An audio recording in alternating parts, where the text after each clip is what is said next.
ఈ సమయంలో మరి వాక్య సందేశాన్ని మనం వినబోతున్నాం కాబట్టి వాక్యానికి మరి వాక్య నిమిత్తం ప్రార్థించవలసిందిగా మన మధ్యలో జ్యోతి గారు ప్రార్థన చేస్తారు. తర్వాత మనం వాక్య సందేశాన్ని విందండి.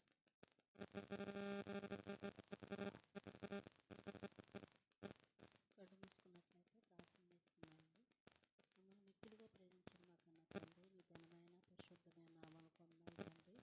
తండ్రి మమ్మల్ని తండ్రి సురక్షితంగా ఉంచండి, మంచి ఆరోగ్యాన్ని ఆయుష్యం దయచేసి తండ్రి నాయన మీ విలువైన మాట తండ్రి వినటానికి తండ్రి ఆయన మమ్మల్ని తీసుకొచ్చిన బట్టిన విధానాన్ని బట్టి మీకు వందనాలు తండ్రి. తండ్రి పాటల ద్వారా మీరు మహిమ పొందున్నారు తండ్రి.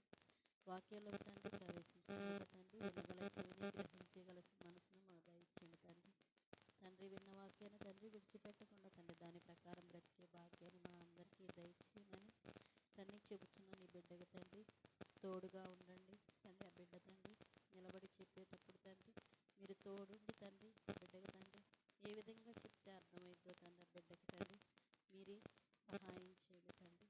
నాయన యవ్వన వయసులో తండ్రి తండ్రి మన బిడ్డ తండ్రి నీ మాటలు తండ్రి బైబిల్ ఎగ్జామ్ రాయబోతుంది తండ్రి. ఆ బిడ్డకి తండ్రి మంచి ఆరోగ్యాన్ని ఆయుష్ని దయచేసి దేవుని పనిలో తండ్రి మరి ఇంకా ఎక్కువగా వాడబడుటకు సహాయం చేయమని తండ్రి ఆ బిడ్డ ఇంకా ఎన్నో మాటలు మేము వినటానికి సహాయం చేయమని ఈ కొద్ది ప్రార్థన క్రీస్తు వారి నామం నుంచి అడిగి వేడుకుంటున్నాం మా కన్న తండ్రి, ఆమేన్.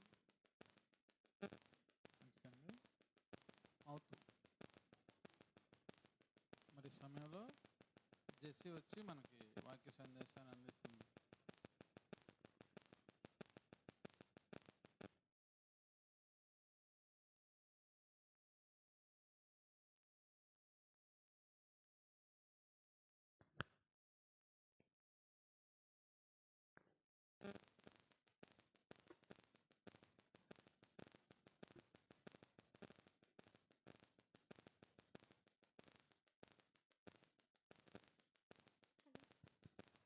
కూడి వచ్చిన మీ అందరికీ మన ప్రభువును ప్రియరక్షకుడైన యేసుక్రీస్తు వారి నామంలో నా శుభాభివందనములండి.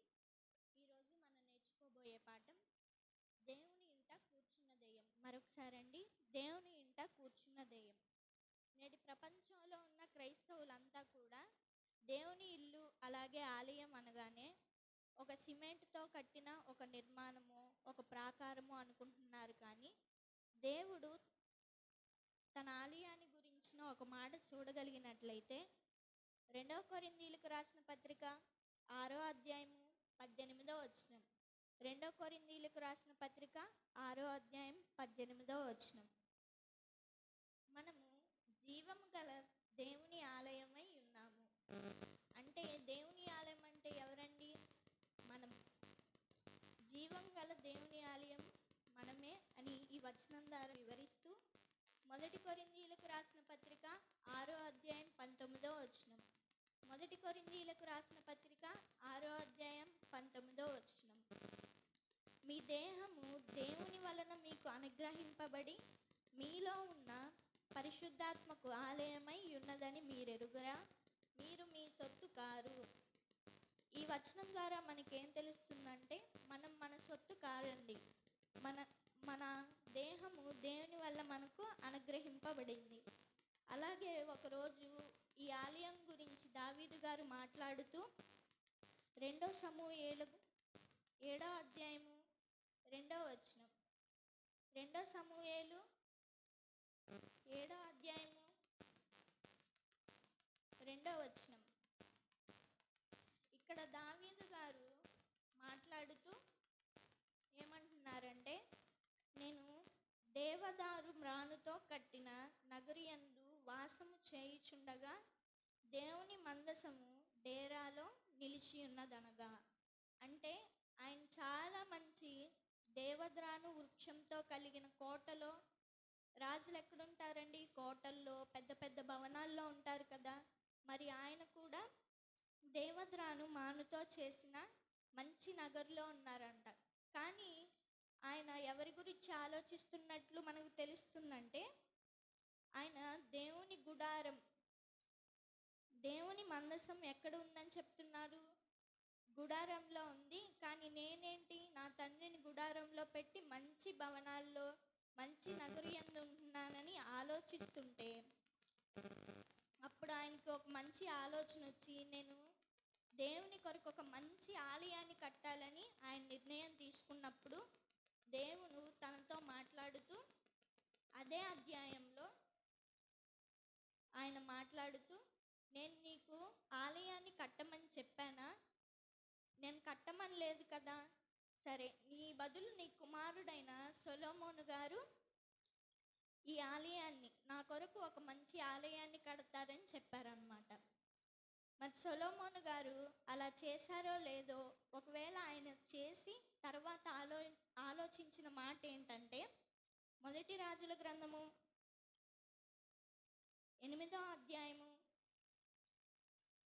26, 27 వచనాలు. మొదటి రాజుల గ్రంథము 8వ అధ్యాయము 27వ వచనం చూడగలిగినట్లయితే, నిశ్చయముగా దేవుడు ఈ లోకమందు నివాసము చేయడు, ఆకాశ మహాకాశములు సహితము నిన్ను పట్టజాలవు, నేను కట్టించిన ఈ మందిరము ఎలాగు పట్టును? అంటే ఆయనది ఎంత పెద్ద ఆకారం అని తెలుస్తుందండి మనకి. ఆకాశ మహాకాశాలే పట్టవంట ఆయన్ని. ఆయన ఆకారం గురించి అపోస్తుల కార్యములలో 7వ అధ్యాయము 47 నుండి 50 వచనాల్లో వివరిస్తూ, అపోస్తుల కార్యములు 7వ అధ్యాయము 47 నుండి 50 వచనాలు. ఆకాశము దేవుడు కూర్చుండే సింహాసనం అంటండి, భూలోకము దేవుని పాదం పట్టే స్థలం. మరి అంత పెద్ద ఆకారం కూడా ఎలా పట్టిందండి మన ఈ చిన్ని శరీరంలో? ఫర్ ఎగ్జాంపుల్, ఒక చీరను చుట్టి చిన్న అగ్గిపెట్టెలో పెట్టారంట ఒక సంస్థ వారు. అలాగే అంత పెద్ద ఆకారమైన దేవుడు కూడా తన ఆకారాన్ని కుదించుకొని ఈ చిన్ని శరీరంలో, తాను నిర్మించుకున్న ఈ శరీరంలో నివసించాలని ఆశపడితే, మరి ఆ ఆశను నిరాశ చేయడానికి ఒకళ్ళు పన్నాగం పండుతూ, దేవుని బిడ్డలుగా ఉన్న మనల్ని తన బిడ్డలుగా చేసుకోవాలనే ఒక దురాశతో పన్నాగం పండి, తన ఆలయాన్ని, దేవుని ఆలయాన్ని తన వైపు తీసుకోవాలని, తన ఆలయంగా మార్చుకోవాలని ఒకళ్ళు పన్నాగం పండారండి. మరి వాళ్ళు ఎవరు అని ఆలోచించగలిగినట్లయితే, 2వ దశలోనికైలకు రాసిన పత్రిక 2వ అధ్యాయము 4వ వచనం. 2వ దశలోనికైలకు రాసిన పత్రిక 2వ అధ్యాయము 4వ వచనంలో, దేవుణ్ణి కాదని, దేవుడు లేడని, దేవుని ఆలయంలో కూర్చుంది అనగా, దేవుని ఆలయం అంటే ఏమని మొదట మనం చెప్పుకున్నామండి? మనమే కదా దేవుని ఆలయం. అంటే ఎవరు కూర్చున్నారు మనలో? దెయ్యం అంటే సాతానండి. అపవాది మనలో కూర్చొని తన తన ఆశలన్నీ దేవుడు చేసుకున్న ఈ శరీరంతో తీర్చుకోవాలని మనల్ని తన వైపుకు ఆకట్టుకుంది. అలా ఆకట్టుకోవడంలో 2 భాగాలను మనం చూడగలుగుతున్నామండి. అబద్ధ బోధకులు. ఈ అబద్ధ బోధకులు అంటే ఎవరండి? సత్యానికి బదులు అసత్యాన్ని బోధించే వాళ్ళని మనం అబద్ధ బోధకులు అని సంబోధిస్తామన్నమాట. మరి ఆ అబద్ధ బోధకులు చెప్పిన 2 విషయాలను మనం చూడగలిగినట్లయితే, మొదటిగా దశమ భాగాలు. ఈ దశమ భాగాలు క్రైస్తవులందరూ ఇవ్వాలని ఈ అబద్ధ బోధకులు చెప్తున్నారనమాట. మరి దశమ భాగాలు ఎవరు ఇవ్వాలని దేవుడు చెప్పాడంటే, ఆదికాండము 27వ అధ్యాయము 34వ వచనం. ఆదికాండము 27వ అధ్యాయం 34వ వచనం. ఇక్కడ ఈ సందర్భంలో దశమ భాగాల గురించి మాట్లాడుతూ, దశమ భాగాలు ఇశ్రాయేలీయులు మాత్రమే ఇవ్వాలి అని చెప్పారనమాట. ఈ మాటను చూసిన అబద్ధ బోధకులండి, క్రైస్తవులంతా కూడా దశమ భాగాలు ఇవ్వాలని ప్రచారం చేస్తూ దశమ భాగాలు తీసుకుంటున్నారు. కానీ దేవుడేమో ఇశ్రాయేలీయులు ఇవ్వాలని చెప్పారు. మరి రెండోదిగా స్వస్థతలు. నేడు స్వస్థతలు ఉన్నాయా అండి?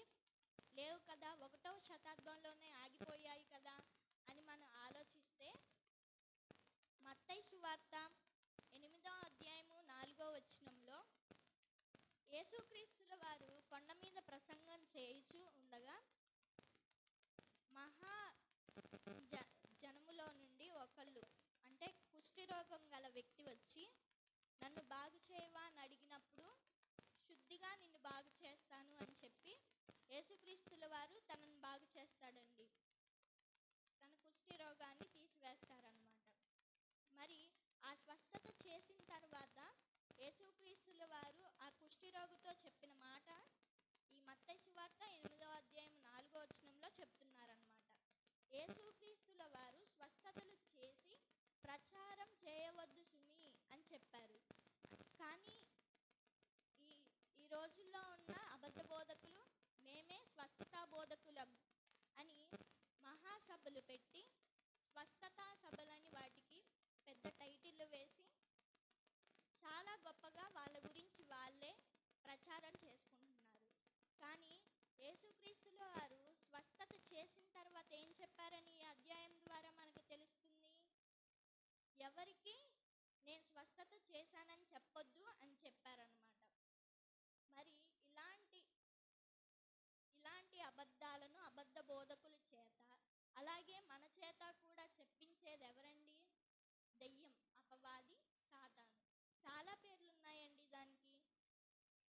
ఈ దెయ్యం మనలో దూరకుండా మనం ఎప్పటికప్పుడు దేవునిలో ఉండాలంటే దేవుని ఆజ్ఞను మనం పాటించాలండి. దేవుని మాట వినకపోతే మనం ఖచ్చితంగా పాపంలో పడిపోతాం అన్నమాట. మరి నాకు ఈ అవకాశం ఇచ్చిన ప్రిన్సిపల్ గారికి, అధ్యక్షుల వారికి, ఇప్పటి వరకు నా మాటలు ఇంత శ్రద్ధగా విన్న మీ అందరికీ ప్రభు నామంలో వందనములు.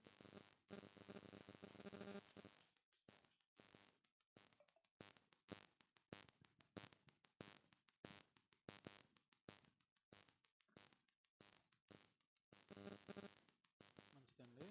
మరి ఎప్పటి వరకు దెయ్యం ఏంటో, మరి అనేక విషయాలు, దెయ్యం ఎలా ఉంటుంది, ఎవరిని ఎలా వాడుకుంటుందో, దేవుని ఇంట్లో సాతాను మరి దాని కార్యక్రమాలు చేయించుకుంటూ దేవుని ఇంట్లోనే మరి కూర్చుంటుంది. కాబట్టి చాలా తక్కువ సమయంలో మరి చాలా చక్కగా మరి జెస్సీ వివరించింది.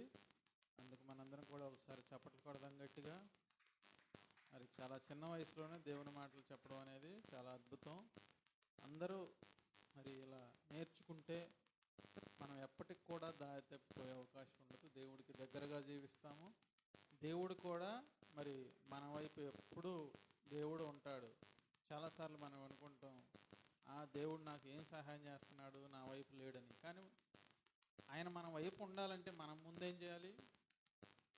ఆయన వైపు తిరగాలి, ఆయన చెప్పినట్లుగా నడవాలి. అదొక్కటి చేయకుండా మాత్రం మనం ఇది అడుగుతాం. అవునా? ఈరోజు జెస్సీ చాలా చక్కగా వివరించింది. అలాగే మరి ఎగ్జామ్స్ కూడా మరి రాయడానికి ప్రిపేర్ అవుతుంది, చక్కగా చెబుతుంది. మరి మీరంతా మరి జెస్సీ వయసు వాళ్ళు ఉన్నారు, అంతకంటే పెద్ద వయసు వాళ్ళు పిల్లలు ఉన్నారు. మీరు కూడా మరి దేవుని వాక్యాన్ని నేర్చుకొని మరి చాలా చక్కగా వివరించాలి. వివరిస్తే మీకు దేవుని యొక్క భయం ఉంటుంది. మీ తల్లిదండ్రులకు మీరు అప్పుడు లోపడతారు. దేవుని మాట వినకుండా మీరు దేవుని మాటే మీరు వింటలేదు అనుకోండి, ఇంకా తల్లిదండ్రుల మాటే వింటారు. అవునా? కాబట్టి ముందు మీరు దేవుని మాట కూడా వినాలి. ఇంకొకటి, దేవుడి మాటే మీరు వింటలేదంటే మీ మనసు మాట కూడా మీరు వినరు, అంటే మీ మాట కూడా మీరు వినరు. అంతేనా? దేవుని మాట వినండి, అప్పుడు మీరు తల్లిదండ్రుల మాట వింటారు. చాలా చక్కగా సమాజంలో కూడా మిమ్మల్ని అందరూ కూడా పొగుడుతారు. అవునా? ఓకే, మంచిది.